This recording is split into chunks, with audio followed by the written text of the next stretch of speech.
Hey, what's going on, y'all? It's your boy Tre Hendrix here with another reaction, and this time we reacting to YG from Toronto. You Toronto boys, you know what I mean? Y'all be on my bumper, kept pressing me to react to this one, so I'm gonna react to it. This is Savages from the 6 YG.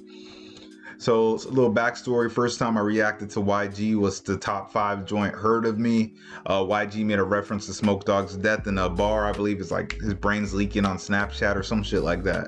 And at the time, the line went over my head. I wasn't, hip to what was going on. And I also reacted to YG Blue Tea, which as a track I enjoyed, but I didn't catch the reference. I didn't know the backstory behind that track, which made the track, what it was. But yeah, we're gonna get right into it, and while you're here, go ahead, like, comment, and subscribe. And yeah, man, I'm looking forward to it, so let's do it. Oh, what the heck?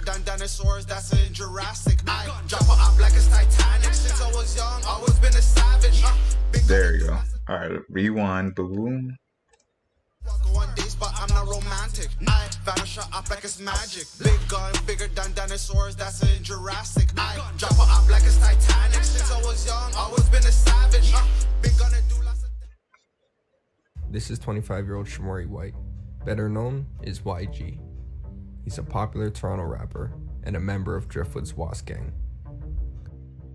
Under Blue Feather Records, he has songs alongside fellow artist Pressa, like Gamble and Neat Machine. Okay, he's from Driftwood. Driftwood is Houdini's hood, right? Correct me if I'm wrong. I believe Houdini is from Driftwood. And also a bunch of his own songs that have done numbers, such as Was, Backyardigans, Coolin', Her, Jason Bourne, and just recently dropped a project named Coronavirus.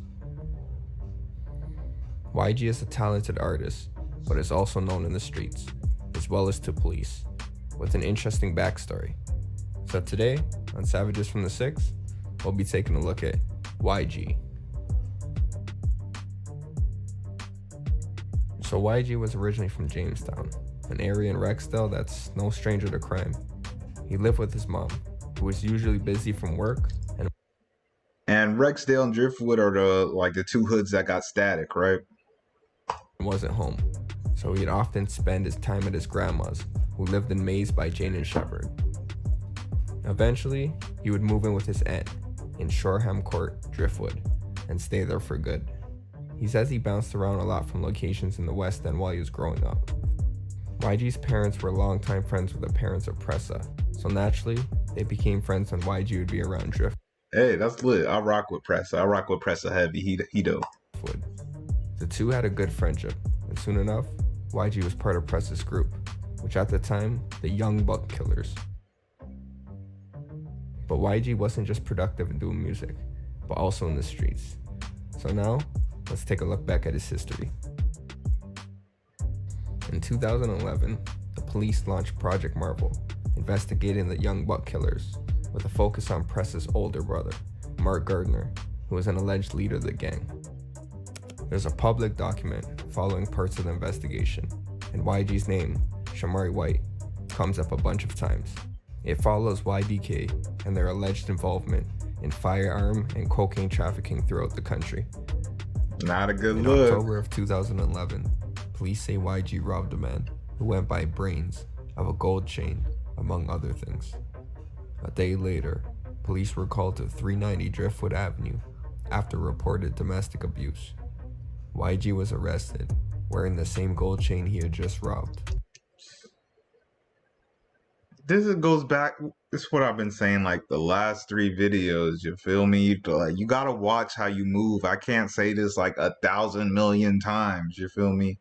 But I'm gonna let the video ride. My bad, y'all. Let's go. He ended up tricking the police by giving them a false name, Shane Campbell, who was someone he knew. He was released. Now in December 2011, YG was at a house on Brady Crescent when police stormed in with a search warrant. In the house, police found a fully loaded Taurus handgun in a flower pot that had the serial number scratched off. Now I can't find any information if he was charged with the weapon or not, but he ended up going to jail on charges that were related to Project Marvel with 60 others. Since YG 60? Damn, this was a big ass freaking sting operation or whatever. They got 60 motherfuckers. That's crazy. Like, damn, Toronto PD be getting down. I ain't gonna front. was a youth offender at the time, the court system was lenient on the charges, and he ended up being released. Now free, YG would continue making music and keeping his head down. But after a few years went by, he soon found he was caught in a serious case himself. Now there's a decade-long feud that's been going around between two areas in Toronto, Rexdale and Driftwood. See, I was right. You know what I mean? I know my freaking Toronto hip-hop history. Come on now. There's been multiple homicides and shootings related to this feud. Ironically, these are the two neighborhoods where YG once lived, but his alliance to Driftwood was clear. This brings us to the next event in the timeline. This incident takes place in the morning hours of June 1st, 2016, in the parking lot of 15 Pittsboro Drive, the same housing complex in Rexdale that YG once lived. Surveillance video shows two men, both armed, walk through the parking lot and approach a man on his bicycle. One of the men then takes out a gun from his handbag and fires at point-blank range. The man is hit multiple times, and the suspects quickly... Damn. That's legit point blank. And from the video, this is like daytime. It gotta be daytime, right? I forgot what time it said on the thing. Did it tell me what time? 9:15 a.m. Okay, yeah. Bicycle. One of the men then... You gotta be... Whew. That wasn't Houdini. Wasn't he Captain Broad Day? Come on, no. Takes out a gun from his handbag and fires at point-blank range. The man is hit multiple times, and the suspects quickly flee the scene.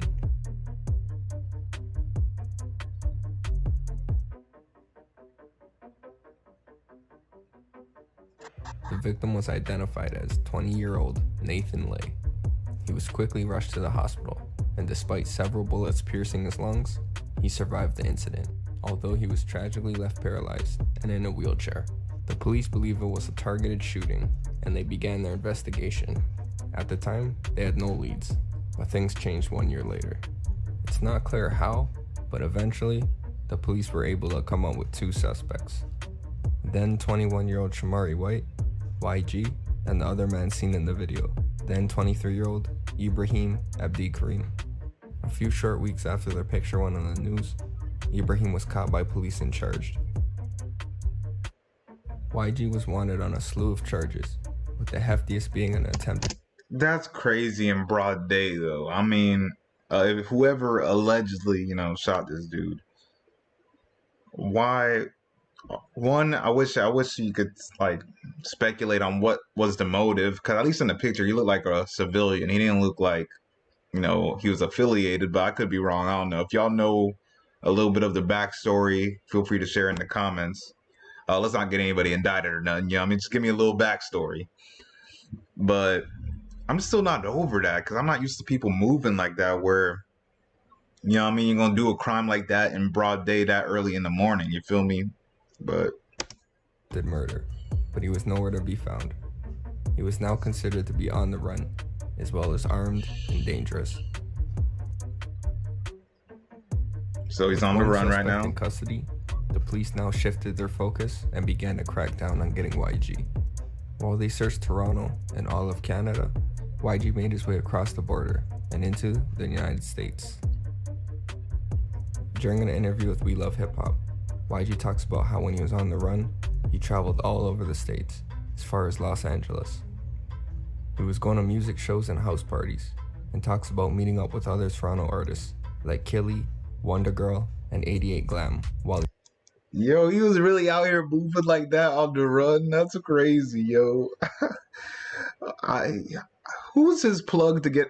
Who are all these people's plug to get into the U.S.? Young Lava got into the U.S. too, and I'm like, if you are wanted, if there's warrants out for you, there's no way they're gonna get in the United States. So there gotta be a plug or somebody. He was in the city, but YG wasn't just partying. He also proved to be productive music-wise while over the border, linking up with Jay Critch and making a track together called Lauren. YG was living like he wasn't a wanted man in Canada. He would then go on to spend almost 2 years on the run, but the police would soon catch up to him. So he's at this point, he's on the run right now, and he's still linking up with these, dope artists. He's still making music. That's crazy. I don't know what's with these niggas, but being on the run and dropping music too. But I mean, I salute the hustle. But I mean, if you're trying not to get caught, I don't think that's the best way to go about it. But hey, you know what I mean? On April 26th of 2018, YG was arrested in Columbus, Ohio. The local police were apparently investigating a firearm when they picked him up. Once they realized he had a warrant in Canada, he was extradited back to Toronto. Welcome home.